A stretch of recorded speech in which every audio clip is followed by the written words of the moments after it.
When the police put handcuffs on me in my own driveway, my neighbors thought my life was over. In reality, that was the exact moment Sandra Whitfield lost everything. Not a nervous smile. Not an apologetic one. A slow, deliberate smile, the kind that says I win, and I always win. She crossed her arms, watched the officer put handcuffs on me in my own driveway, and actually waved at my neighbors like she'd just won a parade float competition. What she didn't know, what none of them knew, was that the moment those cuffs clicked shut, I had already won. Let me back up. My name is Marcus Webb. And if you passed me on the street, you'd think absolutely nothing of me. I'm 43 years old. I drive a used Honda Accord with a small dent above the rear wheel.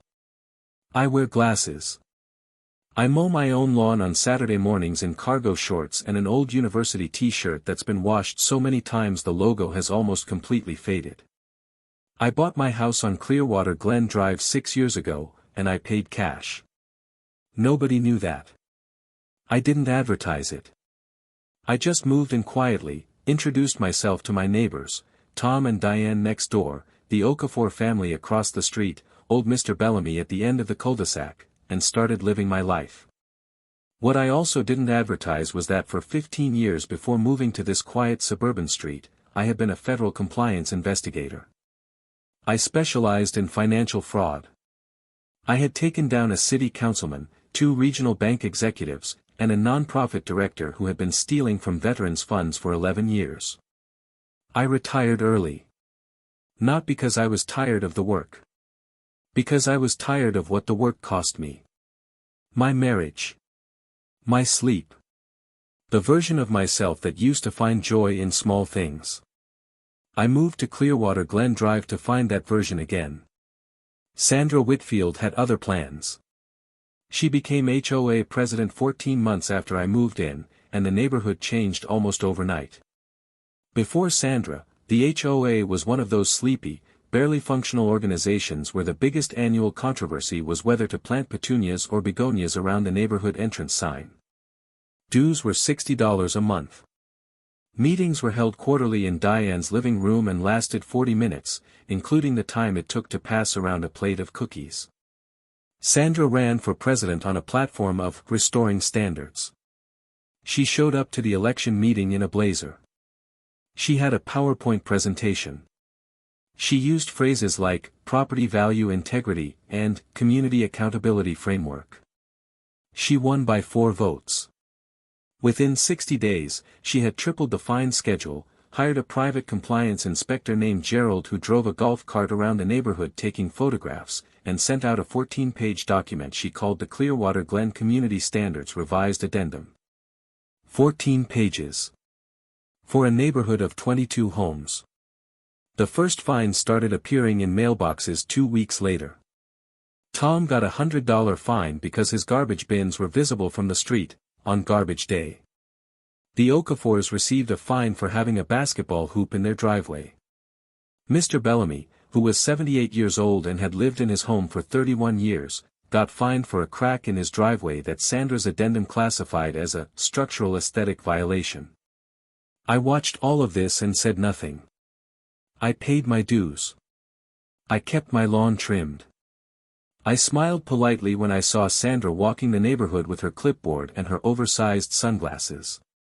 She interpreted my silence as submission. That was her first mistake. My first fine arrived on a Tuesday. $250 for unapproved exterior modification. The modification in question? A small wooden bench I had placed on my front porch. A bench. The kind you sit on to take your shoes off. It was 22 inches wide and painted the same color as my shutters. I knocked on Sandra's door that evening. She answered holding a glass of white wine, looking at me like I was a delivery driver who had come to the wrong house. Sandra, I said calmly, I received a fine today. I'd like to understand the specific provision in the CC and RS that covers porch furniture. She smiled that smile. Section 11, Paragraph 4. All exterior modifications require board approval. It's very clearly stated in the addendum I sent. The addendum you wrote, I said. The addendum the board approved, she corrected. Sandra, the board is you, your sister-in-law Patrice, and Gerald, who you hired and who you pay. I'd like to call a community meeting to discuss this. Her expression didn't change, but something behind her eyes went very still. You're welcome to submit a written request, she said. Meetings are scheduled at the board's discretion. She closed the door. I stood on her porch for a moment, listening to the quiet of the street. Okay, I thought. Let's begin. Over the next 3 weeks, I started paying attention. Not casual attention. Structured, documented, methodical attention. I requested the HOA's financial records. As a dues-paying member, I was legally entitled to them under state law. Sandra's response was a letter from a lawyer, a real one, not a form letter, informing me that the records were under internal audit review and would be made available in due course. That was interesting. HOAs in this state don't require lawyers to handle records requests. The only reason you hire a lawyer for something that simple is if there's something in those records you don't want someone to see.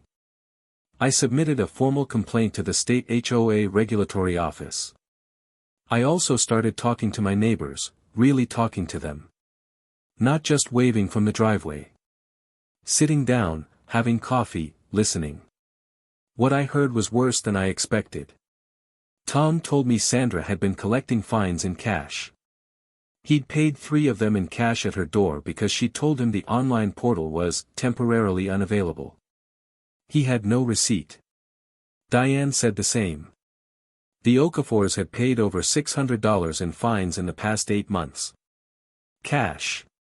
Every time.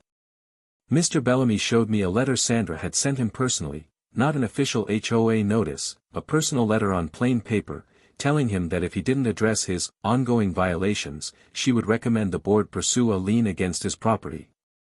A 78-year-old man. A lien threat. Over a driveway crack. I sat with Mr. Bellamy at his kitchen table, and I looked at that letter, and I felt something I hadn't felt in a long time. That old familiar cold clarity. I need to explain something about financial fraud investigations. The money is almost never the most interesting part. The money is just evidence. What's interesting, what's revealing, is the architecture. The way a person builds a system to funnel money toward themselves. The rules they create, the enforcers they hire, the fear they cultivate. Sandra had built a beautiful little architecture. She had revised the fine schedule to maximize revenue from minor violations. She had created a compliance inspector position, paid from HOA dues, and filled it with someone personally loyal to her. She had structured the board so that she held effective veto power over all decisions. And she had been collecting a significant portion of fine payments in cash with no documentation. What I needed to know was where the cash was going. I filed another records request, this time through a lawyer friend of mine named Patricia who specialized in community association law. Patricia sent a letter that cited 7 specific state statutes. Sandra's lawyer responded within 48 hours, which told me the pressure was working.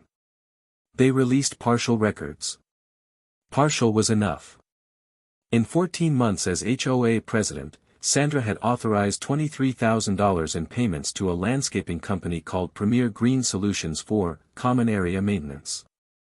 The common areas in our neighborhood consisted of 1 small entrance garden and 2 benches near the mailbox cluster. I looked up Premier Green Solutions. It was registered to Patrice Whitfield, Sandra's sister-in-law. I had everything I needed. But before I could do anything with it, Sandra escalated. I don't know if she knew I was investigating her, or if she simply felt the shift in the neighborhood, neighbors no longer quietly paying fines, conversations happening on driveways, the atmosphere of docile compliance beginning to crack. Whatever the reason, she decided to send a message. She called the police on me. The claim was that I had threatened her during our porch conversation 3 weeks earlier. She had, apparently, written a statement and signed it before a notary. The officer who showed up was professional and a little apologetic. He could see it was a civil dispute dressed up as a criminal complaint, but there was a warrant for a peace disturbance citation, and the protocol required temporary detainment. So there I was. Hands cuffed behind my back in my own driveway on a Wednesday afternoon. Tom came out of his house. The Okafors were standing on their porch. Mr. Bellamy had walked halfway up the street and stood there with his hands in his cardigan pockets, watching. Sandra stood on the sidewalk. And she smiled. The officer, to his credit, looked uncomfortable. "Sir," he said quietly, "I'm sorry about this. It should be resolved quickly." "I know," I said. "Don't worry about it." I wasn't worried. I was thinking about how this moment was going to look in a hearing room. The citation was dropped within a week. My lawyer, Patricia, filed a counter-complaint documenting the retaliatory nature of Sandra's police report, and the responding officer's own notes reflected that there was no credible evidence of a threat. But Sandra had made the situation personal now. And personal meant public. I had been planning to handle this quietly, submit the financial evidence to the state regulatory office, let the process work, protect my neighbors from further retaliation while the machinery of accountability did its job. The arrest changed my timeline. I called a neighborhood meeting. Not an HOA meeting. A neighborhood meeting. I went door to door on a Saturday morning, all 22 homes, and I invited every resident to Tom and Diane's backyard that Sunday afternoon. I brought lemonade. I brought a printed packet for every household. 41 people showed up. Sandra was not one of them. I stood in front of my neighbors, and I told them who I was. Really who I was. 15 years as a federal investigator. The cases I had worked. The reason I had retired. I watched their faces shift from polite attention to something more focused. Then I walked them through what I had found. The fine revenue, collected partly in cash with no receipts and no documentation. The $23,000 paid to a landscaping company owned by the board member who was also Sandra's sister-in-law. The legal threat sent to Mr. Bellamy. The retaliatory police report filed against me. I laid it out the way I used to lay out cases. Methodically. Documented. No speculation, no exaggeration, just the architecture, visible for anyone to see. When I finished, the backyard was completely silent. Then Tom said, "What do we do?"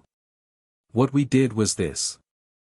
Every resident who had paid a fine in cash signed a sworn statement detailing the payment, the date, the amount, and the lack of any receipt. 14 households. 42 separate cash transactions totaling over $11,000 with no documentation in the HOA's official records. Patricia filed a formal complaint with the state HOA regulatory board, attached to a 40-page evidence package. She also filed a civil suit against the HOA, meaning against Sandra in her official capacity, on behalf of 11 residents, including Mr. Bellamy. The state attorney general's office opened an inquiry 6 days later. Apparently, our complaint was not the first one that office had received about Sandra Whitfield. She had been HOA president at a different community 3 years earlier. That investigation had been dropped for lack of a clear complainant. They had a very clear complainant now. The state investigator came to Clearwater Glen Drive on a Thursday morning. I watched from my porch as they walked up Sandra's front path. 2 of them. Professional clothes, calm expressions. I recognized the posture. I had been that posture. Sandra opened the door. I couldn't hear what was said, but I saw the moment she understood that the clipboard wasn't hers anymore.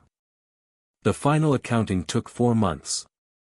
Sandra was removed as HOA president by a state-ordered board restructuring. She was required to repay $14,000 in undocumented fine collections, money that the investigators determined had been diverted rather than deposited into the HOA's accounts. Premier Green Solutions was found to have performed minimal actual work, and the $23,000 in payments was reclassified as misappropriation of community funds. Criminal charges were filed. 2 counts of fraud. 1 count of misappropriation. 1 charge related to the false police report, which the district attorney decided, given the documented pattern of retaliation, was worth pursuing. Sandra accepted a plea deal. No prison time, her lawyer was good, but 4 years of probation, full restitution, a permanent bar from serving in any HOA leadership position in the state, and a public record that would follow her name into any search engine for the rest of her life. The neighborhood held a real meeting 2 weeks after the investigation concluded. We elected a new board. Tom became president. The Okafors took 2 seats. Mr. Bellamy was offered a seat and laughed and said he'd rather just come to the meetings and eat the cookies. We rewrote the fine schedule. $60 a month in dues again. A 3-person dispute process for any violations, with full documentation required. The lawyer's fees from the civil suit were covered by the restitution funds. 14-page addendum, repealed. The night after the final hearing, I sat on my front porch, on my little wooden bench, the one that had started all of this, and Mr. Bellamy walked up the street the way he sometimes does in the evenings, slow and deliberate, hands in his cardigan pockets. He stopped at the end of my front walk. "You know," he said, "when you moved in, I thought you were one of those quiet fellows who keeps to himself and doesn't want any trouble." "I am," I said. He smiled. "No," he said. "You're one of those quiet fellows who doesn't want any trouble until someone else starts it." He walked on down the street. I sat there in the evening air, listening to the neighborhood, the sound of a sprinkler somewhere, kids laughing a few houses down, the distant rhythm of Tom's lawnmower, and I thought, this is what I moved here for. Sandra Whitfield saw a quiet man in cargo shorts and thought she saw someone she could push around. She didn't see the 15 years of federal case files. She didn't see the bank executives and the councilman and the nonprofit director who had all thought the same thing she thought, that this particular situation was under control. She saw a bench on a porch. She had no idea what was sitting on it. And that, my friends, is why you should never, ever, mistake someone's calmness for weakness. Because sometimes the most dangerous person in the room is the one who already knows exactly how this ends. If you're new here, welcome. If you've been here before, you already know, justice doesn't always come fast. But when it's built on truth, documented carefully, and delivered with patience, it always comes.